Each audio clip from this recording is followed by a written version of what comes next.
皆さんこんにちは。夫婦グルメ旅行チャンネルです。今回は札幌グルメ旅をお届けします。寿司やスープカレー、ラーメン、夜パフェなど札幌グルメを堪能してきましたので、余すところなくご紹介させていただきます。それでは離陸と同時に札幌グルメ旅のスタートです。ぜひ最後までご覧ください。今回は数年ぶりに JAL を使ってみました。J クラスというシートに乗ったのですが、とても快適でしたよ。エコノミーにプラス2000円で広々シートが使えるのでコスパが良くておすすめです。さて、グルメ旅はもう始まっています。機内サービスでコーヒーをいただいたら、売店で買っておいた大福で優雅なコーヒータイムです。実は直前に空港で立ち食いそばをいただいていたので、食べてばかりの私に夫は少し呆れ顔でした。のんびりコーヒータイムを楽しんでいたら、なんと着陸態勢へとアナウンスがありびっくり。席が快適すぎてあっという間です。 JAL 最高でした。新千歳空港に着いたら一目散に向かうところがこちら、北海道ラーメン道場です。今回は札幌味噌ラーメンの名店けやきへ。行列店ですが、運よく10分ほどで席に着けました。ラッキーです。注文したのはもちろん味噌ラーメン。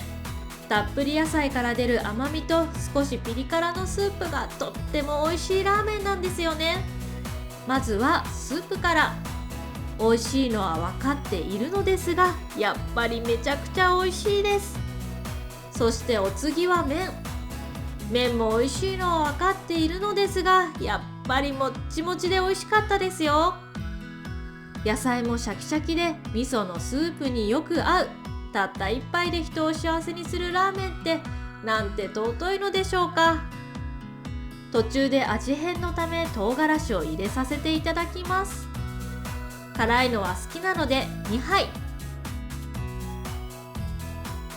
野菜の甘みが溶け出したスープに辛みが増してもちろん美味しいです。ごちそうさまでした。食べた後は快速エアポート号に乗り、いざ札幌へ。窓の外は雪で真っ白い世界が広がっています。無事に飛行機が飛んでよかったです。札幌駅に着いたらまずはホテルへ。今回のホテルは札幌駅から地下街を通って行ける札幌ストリームホテルです。すすきのにできた新しい商業ビルであるココのすすきのに入っています。札幌は地下街が発展しているので、このホテルは移動にとっても便利でしたよ。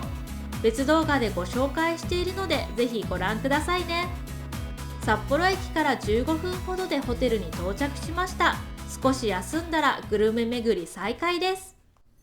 休んだ後向かったのはホテルからすぐ近くのお寿司屋さん、たく寿司です。たく寿司はミシュラン星付きのお寿司屋さんで、食べログでも高評価の人気店です。つまみからスタートで、まずはエゾアワビと肝ソース。アワビが柔らかく、肝ソースの風味が良かったです。たく寿司はおつまみも美味しいお寿司屋さんで、特に絶品だったのはこの白子。だしのうまみの強いスープにまろやかな白子が抜群に合いました。握りには珍しい大助が出てきて、高級魚の時知らずのように爽やかで、養殖のサーモンとは比べ物にならないほど美味しかったです。1人1万8000円のおまかせを注文したのですが、正直都内で食べたら1人3万円はしそうな美味しさで、なんともコスパの素晴らしいお店です。一品一品とても美味しかったので、詳しくまとめたいと思い、別動画でご紹介させていただきます。ご興味のある方はぜひチャンネル登録してご覧ください。お寿司を食べた後はココのすすきのに戻ってきました。デザートを食べたいなと思いフロアをうろちょろしていたら、夫がこの美味しそうな看板とタイムセールの看板を見つけました。これは買うっきゃない。夫はパフェを、私はこのソフトクリームを注文しました。デザートゲットです。いただきます。一口食べて最高。外は雪が降っていますが、暖かい地下街を歩いてきたのでアイスがとっても美味しいです。夫の注文したパフェはこんな感じ。夫曰く夜パフェ最高だそうです。ココのすすきのの地下に入るサンミルクジャパンは札幌ストリームホテルと同じビルにあるので、買って部屋で食べることができおすすめです。さて2日目はこれまたホテルの近くにあるスープカレーの行列店サムライへ。開店10分前に行くとすでに行列ができていましたが、座席数が多いのでなんとかギリギリで開店と同時に店内に入れました。札幌に行ったら絶対に行きたいと思っていたお店なのでとっても楽しみです。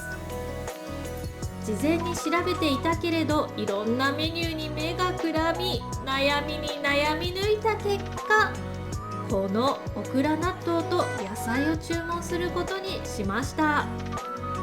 スープはレギュラー、辛さはちょい辛、ライスは S サイズを注文することにしました。夫はチキンと1日分の野菜20品目にしていました。タッチパネルで注文です。ラッシーも追加注文して、なぜか乾杯してからいただきます。さて夫のカレーが到着しました。たっぷり野菜でとっても美味しそうです。そして私のオクラ納豆と野菜カレーがこちら。納豆が輝いています。ライスはチーズをトッピングしました。それではいただきます。そこまでサラサラしていないスープで酸味と野菜の甘みのあるバランスの良いお味でした。ライスにトッピングしたチーズは炙ってあるので香ばしい風味も加わりとても美味しいです。野菜は追加トッピングされている方もいるくらい一つ一つびっくりするほど美味しかったです。特にこのごぼうはかなり美味しくて香りと甘みがとても強くて絶品でした。またこのブロッコリーは食感が素晴らしく、次回は追加トッピングしようと思います。食後は札幌地下街に戻りコーヒータイムです。菓子左官は1971年創業の札幌の老舗コーヒー店です。夫はおすすめコーヒーを、私は店名がついた菓子左官コーヒーを注文しました。おすすめコーヒーは最近流行りの酸味の強いサラリ系で、菓子左官コーヒーは昔ながらの濃い系コーヒーです。30歳過ぎた頃から食後のコーヒーを美味しく感じるようになりました。ぜひ札幌に行かれたら札幌の老舗コーヒー店菓子左官に行かれてみてはいかがでしょうか。さて夜は寿司一行へ。もう何年も通うお寿司屋さんです。寿司一行は日本一の寿司屋や予約の取れない寿司屋などと言われるほどとっても美味しくて超絶人気店です。大将は超繊細な舌を持ち、本当に美味しいネタを素晴らしい技術で提供してくれます。なんと今年の夏頃に東京銀座へ移転され、ますます予約困難店となりそうですが、東京に住む私たちとしては嬉しい限りです。こちらも別動画で詳しくご紹介予定ですので、ご興味のある方はぜひチャンネル登録してご覧ください。寿司一行の後、たぬき工事を歩いているとこの看板に目が留まりました。ビルの中へ吸い寄せられ、夜パフェ専門店ビルの行列に並びます。待つこと20分ほどで店内へ。おしぼりに描かれている鳥はシマエナガというそうです。甘いものを食べたいけど飲んで食べた後に生クリームはいらないなと思っていたら、なんとお店のメニューリストに生クリームは食べたくないというフレーズを発見。お店のコンセプトにかなり同意です。そんな私が注文したのはこちら、2代目バイリンガール。しそと梅のパフェです。見た目がとっても可愛いですよね。そして夫が注文したのはこちら、シマエナガパフェ。お店を代表するパフェだそうです。バナナとキャラメルがとても美味しそうですよね。このバイリンガールはレアチーズとシソの風味がとっても美味しくて感動しました。りんごのコンポートや赤ぶどうも入り、ボリューム満点なのに梅とシソの酸味と爽やかさでスプーンを動かす手が止まりません。これは札幌に行ったらぜひ食べてほしいです。あっという間に私も夫もペロリと完食です。大満足の2日目でした。あっという間に最終日です。もちろん札幌グルメ旅はまだまだ続きます。最終日は空港グルメを堪能したいと思います。最初のお店は北海道の小麦粉を使ったイタリアン、道産小麦のパスタ屋さんミールランチです。北海道にはブランド小麦粉があり美味しいんですよね。このレストランに行くのが楽しみだったんです。パスタは生麺でフィットチーネとリングイネの2種類から選ぶことができます。私たちは前日から考え抜いて食べるメニューを決めてきました。夫はカルボナーラを、私は北海道産イクラと和風のりクリームソースを注文しようと思います。またパスタだけでなくピザもあるので注文しようかなと思っていたのですが、他にも行きたいお店があり次回の楽しみにしたいと思います。まずは夫の注文したカルボナーラが来ました。とっても美味しそうです。早く私のパスタ来ないかなと食べたい気持ちを抑えるのに必死でしたよ。夫曰くカルボナーラはめっちゃうまいだそうです。そしてお待ちかねの道産イクラと和風のりクリームソースパスタが来ました。私の胃袋がこのパスタを待ち望んでいることを強く感じ、抗うことなどできません。それではいただきます。イクラもしっかりと乗せて食べますよ。もう美味しいに決まってるよと思って食べたらやっぱり美味しかった。もうひたすらに黙々と食べましたよ。皆さんも新千歳空港に行く機会があればぜひレストラン候補の一つにしてみてくださいね。そして次に向かったお店はカルビーです。ポテトチップスのカルビーですよ。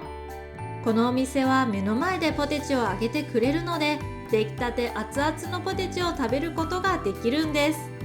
せっかくならカルビーの揚げたてポテチを食べたいと思い寄ってみました。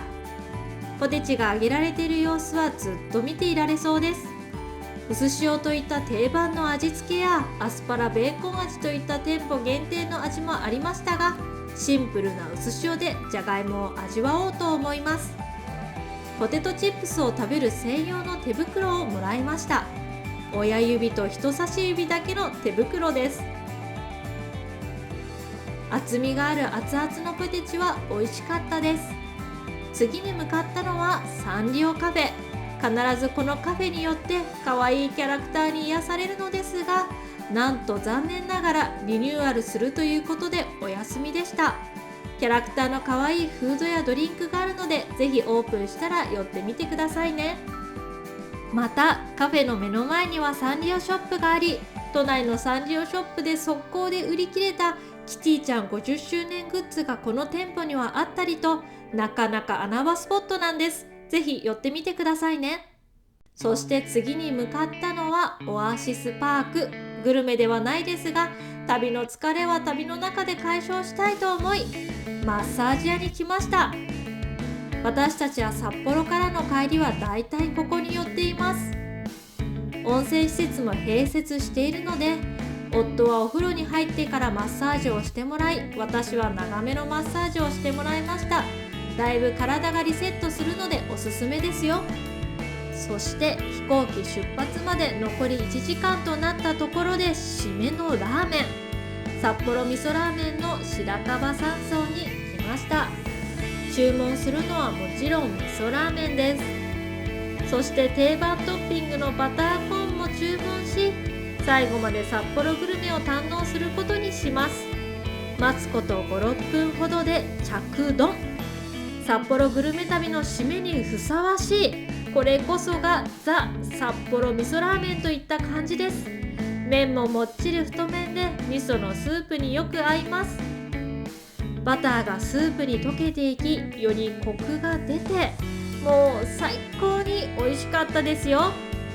あっという間に完食しました。ごちそうさまでした。最後の最後まで札幌グルメを堪能しました。とっても大満足な旅になりましたよ。今回は札幌グルメ旅のご紹介でした。この動画が少しでもお役に立つと嬉しいです。今後も様々なグルメや旅行動画をご紹介していくので、ぜひグッドボタンとチャンネル登録よろしくお願いします。それでは次の動画でお会いしましょう。ご視聴ありがとうございました。